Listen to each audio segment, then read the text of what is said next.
Assalamualaikum warahmatullahi wabarakatuh.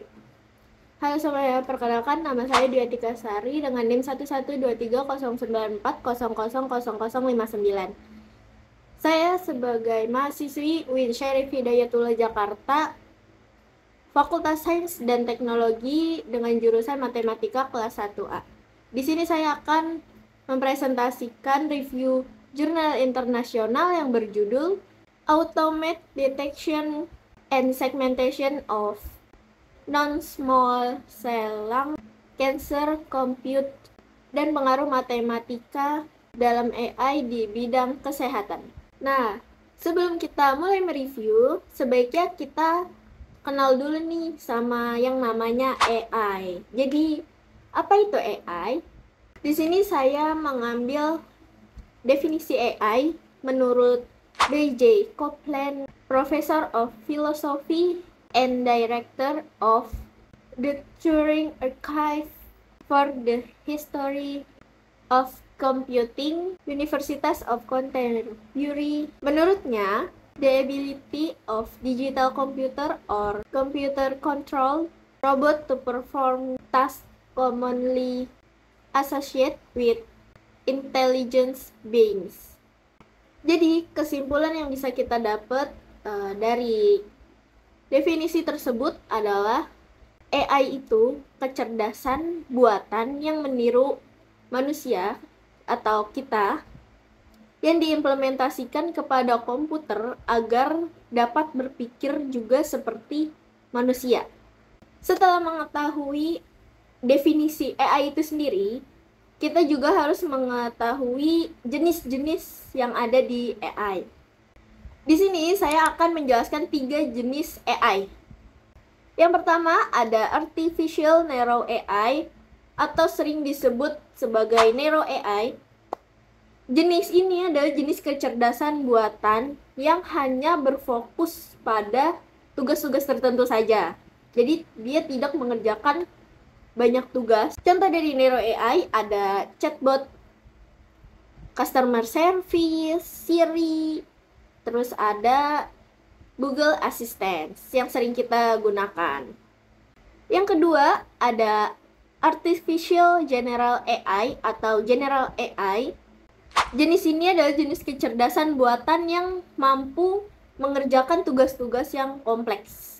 General AI sendiri juga dapat meniru kecerdasan manusia dan dapat mengerjakan tugas-tugas yang dikerjakan manusia. Dia juga bisa gitu. Contohnya kayak mengerjakan karya seni, terus analisis data yang rumit, dan pengambilan keputusan yang strategis. Maka dari itu, General AI sering disebut sebagai human level karena AI dapat mengerjakan tugas-tugas yang dikerjakan oleh manusia. Yang ketiga ada Artificial Super Intelligence atau Super AI. Jenis ini adalah jenis kecerdasan yang mampu melampaui kecerdasan kita sebagai manusia. Maka dari itu, Super AI mampu memproses informasi secara lebih cepat dan akurat daripada manusia. Tetapi Artificial Super Intelligence ini hanya ada di dalam imajinasi kita saja. Dia belum dapat diciptakan oleh para profesor.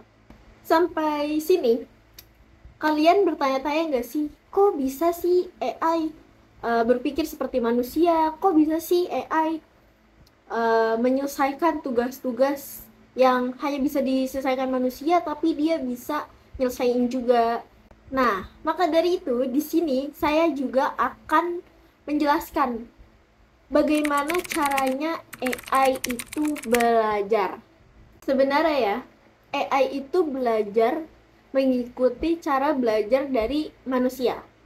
Jadi cara belajar AI sama cara belajar kita itu sama. Tapi AI punya 3 tipe cara belajar dia sendiri. Tipe belajar yang pertama ada supervised learning. Jadi AI belajar dengan mengumpulkan data-data yang berlabel. Data tersebut melatih algoritma dalam mengklasifikasikan data atau memprediksi hasil secara akurat. Tipe belajar supervised learning ini akan menghasilkan output yang berbentuk mapping.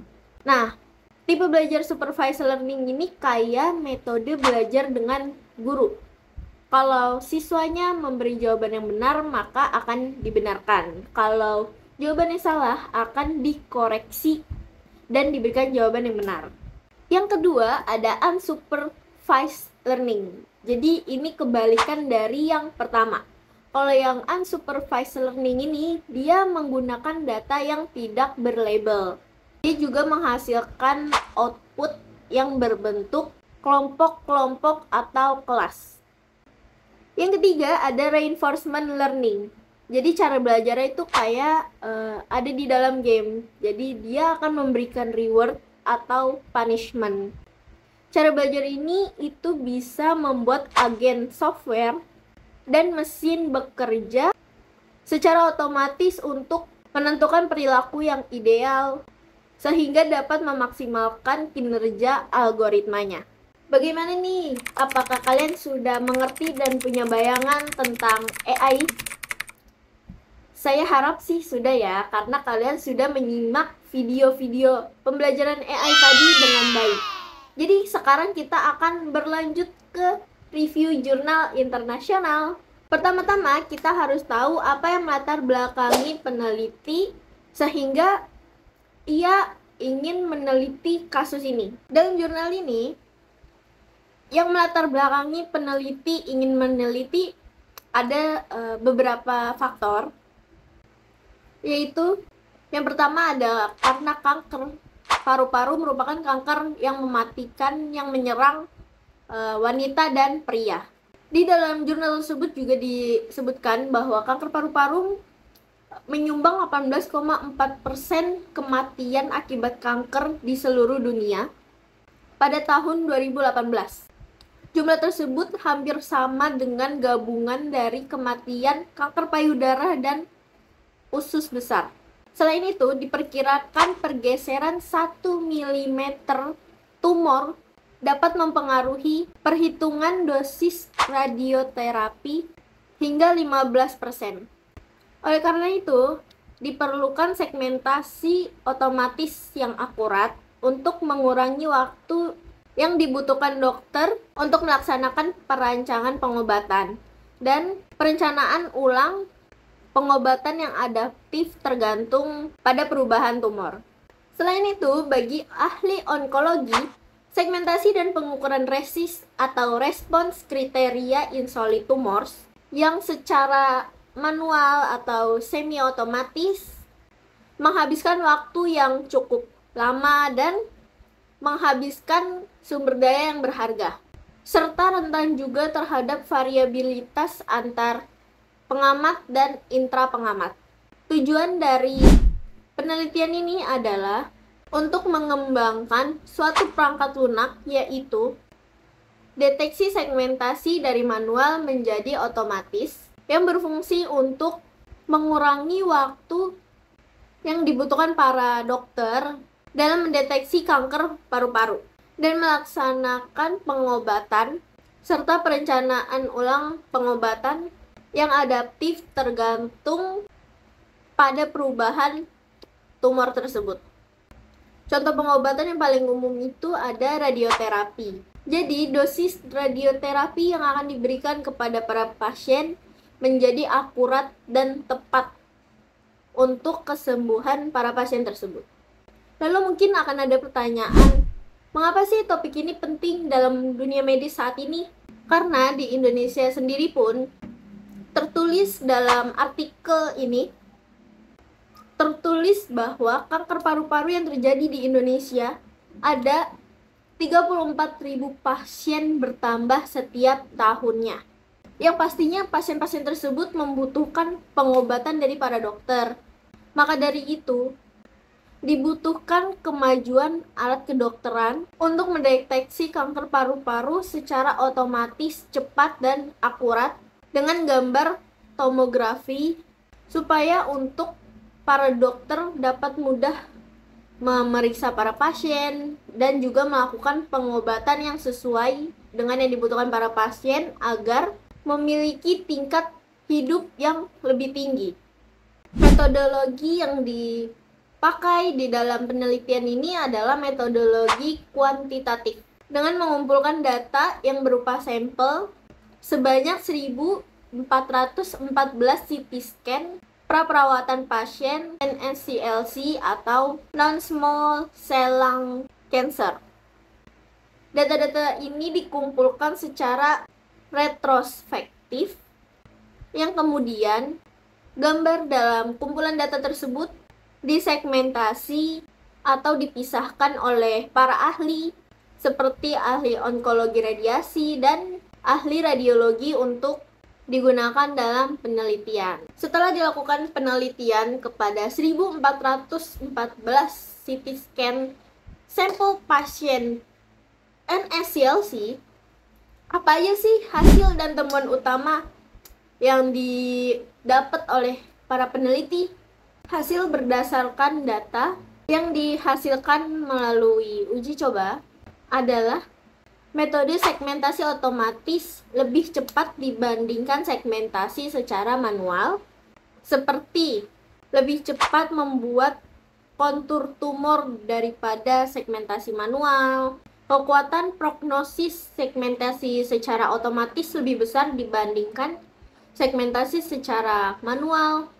Dan para peserta dalam penelitian yang memiliki latar belakang berbeda seperti ahli radiologi dan ahli onkologi lebih menyukai segmentasi secara otomatis.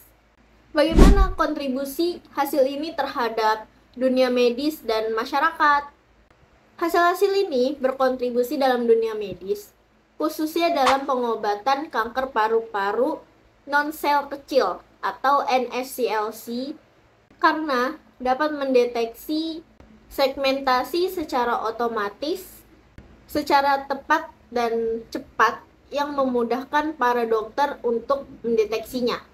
Hasil ini juga berkontribusi kepada masyarakat dalam pengobatan kanker paru-paru ketika mereka terkena kanker tersebut, karena dengan segmentasi otomatis ini dapat menghasilkan data yang tepat dan cepat, sehingga para masyarakat yang terkena penyakit ini pun akan mendapatkan pengobatan secara cepat dan tepat pula, sehingga akan menaikkan tingkat kehidupan bagi masyarakat tersebut. Selanjutnya ada analisis kritis. Keterbatasan yang ada di dalam penelitian ini yaitu terbatas pada data yang digunakan, karena data-data yang dijadikan sampel merupakan CT scan pra-perawatan atau perencanaan. Jadi metode segmentasi otomatis ini hanya dapat mendeteksi pada kasus-kasus pra-perawatan atau perencanaan saja. Lalu, kalau ada keterbatasan, berarti ada kelebihannya. Nah, kelebihan dalam penelitian ini yaitu menghasilkan hasil akhir yang sesuai dengan apa yang diharapkan oleh para peneliti. Apakah ada aspek yang bisa ditingkat lanjutkan dalam penelitian ini? Tentunya pasti ada dong. Peningkatan pada perangkat lunak diperlukan dengan diuji lagi secara lebih lanjut agar dapat mendeteksi dengan jangkauan yang lebih luas, tidak terbatas hanya pada pendeteksian pra-perawatan saja. Selanjutnya, peran matematika dalam AI medis.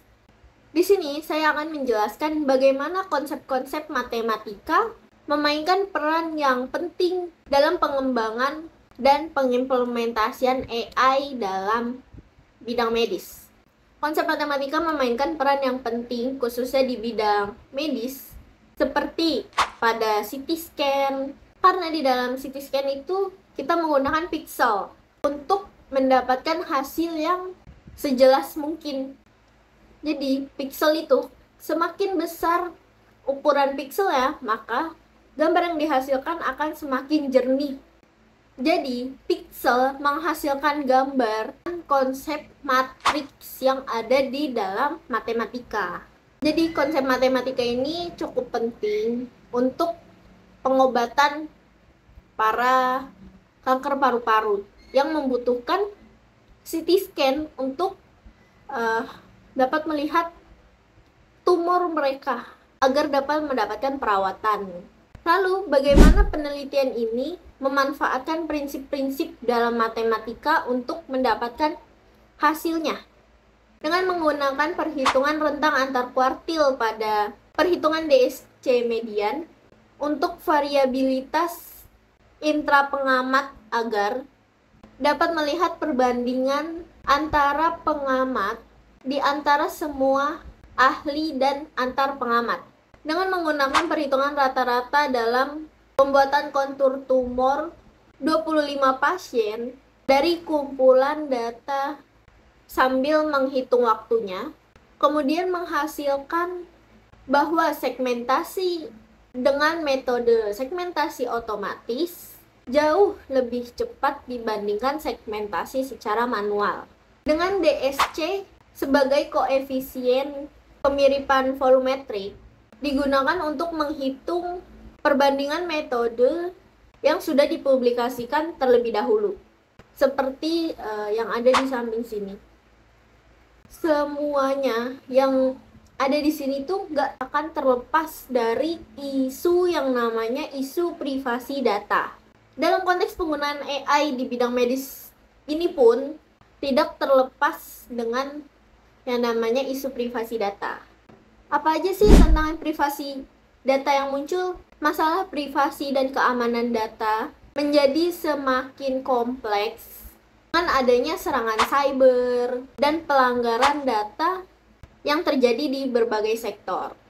Dalam dunia medis sendiri pun, penyimpanan dan penggunaan data medis yang tidak aman dapat mengakibatkan akses yang tidak sah atau menyalahgunakan informasi pribadi para pasien.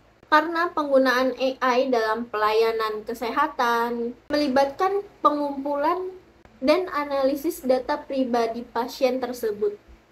Data medis yang sensitif seperti informasi genetik, riwayat medis, dan hasil tes laboratorium. Jika data-data tersebut tersebar dan disalahgunakan ya, maka akan menimbulkan kerugian yang sangat besar terhadap pasien tersebut.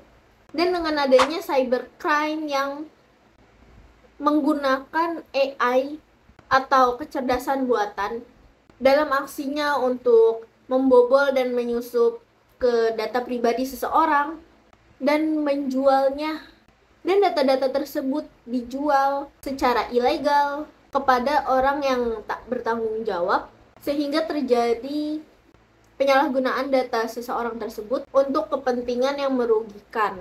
Di sini saya juga akan membahas bahayanya dari cyber attack ya.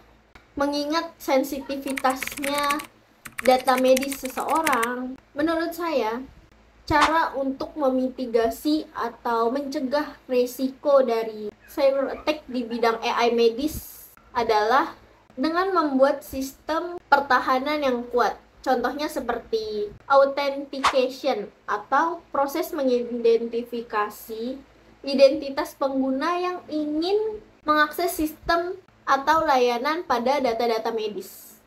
Lalu ada authorization, berfokus pada izin pengguna, apa saja tindakan yang dapat dilakukan oleh seseorang yang mengakses data tersebut, dan tindakan yang dapat merubah data-data medis tersebut. Jadi, jika ada orang atau penyusup yang ingin merubah atau mengakses data-data medis tersebut, ia tidak akan bisa karena dia tidak diizinkan untuk mengakses dan mengubah data-data medis tersebut. Dan terakhir ada enkripsi atau proses mengubah informasi medis pasien menjadi kode yang tidak dapat dibaca tanpa kunci deskripsi yang sesuai. Dengan menggunakan machine learning, Sistem enkripsi berbasis AI ini dapat secara otomatis mengadaptasi dan mengoptimalkan kunci enkripsi berdasarkan pola ancaman yang dihadapinya. Pasti kalian juga bertanya-tanya kan, apa sih implikasi atau akibat dari serangan cyber ini ke dalam sistem di bidang kesehatan? Salah satu akibatnya yaitu adalah phishing. Phishing ini tuh terjadi ketika data pasien yang berisi nomor telepon atau email pasien tersebar, maka penipu akan mengirim email, pesan atau telepon yang meniru rumah sakit pasien tempat ia berobat. Isi dari telepon atau chat atau pesan ya dari penipu itu agar membuat para pasien ini memberikan data-data yang lebih privasi seperti nomor rekening kepada mereka, si para penipu ini, seolah-olah untuk tujuan pengobatan mereka, padahal itu adalah penipuan dan bukan dari rumah sakit tempat mereka berobat. Lalu ada botnet. Botnet ini terjadi ketika kumpulan komputer telah diambil alih oleh para peretas dan dihubungkan melalui internet. Jadi, komputer-komputer ini tuh dapat dikendalikan dari jarak jauh oleh para peretas tersebut tanpa sepengetahuan dari pemiliknya.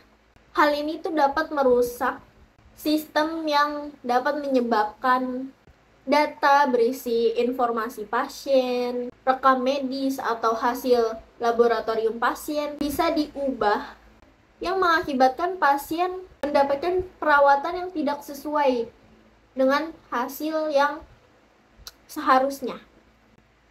Karena hasilnya diubah-ubah oleh para peretas ini, jadi para dokter pun akan mengikuti hasil yang udah diubah-ubah oleh para peretas, sehingga para pasien mendapatkan perawatan yang tidak sesuai. Lalu di sini saya juga melakukan relevansi dengan jurnal Legal and Human Rights Issues of AI. Penelitian ini relevan dalam masalah privasi dan perlindungan data yang juga dibahas dalam jurnal Legal and Human Rights Issues of AI, Gaps, Challenge, and Vulnerabilities. Dikarenakan metodologi yang digunakan di dalam penelitian ini adalah metode kuantitatif yang mengharuskan para peneliti untuk mengumpulkan sampel-sampel data dari para pasien yang dimana dapat menyebabkan tersebarnya informasi rekam medis pasien tersebut. Tetapi di dalam jurnal, para peneliti menyebutkan data dianonimkan dan dikumpulkan secara retrospektif tanpa rencana intervensi untuk peserta berdasarkan penelitian dan tidak ada kompensasi yang diberikan. Sehingga para peneliti ini menjamin data tersebut tidak akan bocor dan data tersebut akan tetap dilindungi. Jadi, kesimpulan dari awal video hingga akhir video yang sudah kalian tonton sebelum ini ya, itu adalah matematika dan AI dan medis itu memiliki kesinambungan, dan konsep matematika itu cukup penting ternyata di dalam dunia medis dan sangat terpakai ya, bukan hanya di bidang medis saja, tetapi di bidang-bidang yang lain pun matematika itu sangat dipentingkan. Sekian penjelasan review jurnal internasional yang berjudul Automate Detection and Segmentation Non-Small Cell Lung Cancer Compute Tomography Image dan pengaruh matematika dalam AI di bidang kesehatan. Saya Dwi Atika Sari pamit undur diri. Mohon maaf jika ada kesalahan kata, baik disengaja maupun tidak. Assalamualaikum warahmatullahi wabarakatuh.